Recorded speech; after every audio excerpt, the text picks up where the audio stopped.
إمم. يعني في حاجات كتير حصلت في النُص، بس هي الmain issue إنه أنا عايشة عمري باسمع يا إما انتقادات لجسمي، لشكلي، يا إما ترحيب أوي وشكر وإن قد إيه إن أنا حلوة وجميلة والحاجات دي، والحقيقة أنا ما كنتش باحس بحاجة من الاتنين، يعني باحس إنه في انفصال قوي ما بيني ما بين جسمي، شكلًا وموضوعًا.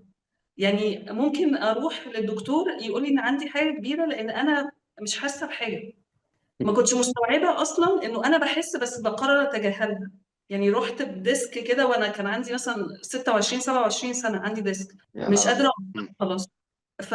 لأ هو actually ما جاش مرة واحدة، هو فضل على فترات لحد ما وصلت لمرحلة إنه بيصوّت لي، فإيه ده! هو أنا إمم. كنت فين؟ الدكتور قال لي كده، قال لي: "أنتِ كنتِ فين كل ده؟" فأنا إمم. كنت فين بس فعلًا. 26 سنة ده صغيرة جدًا. ديسك ده شِلت حاجة شِلت حاجة شِلَة غلط، إمم. حصل القصة دي.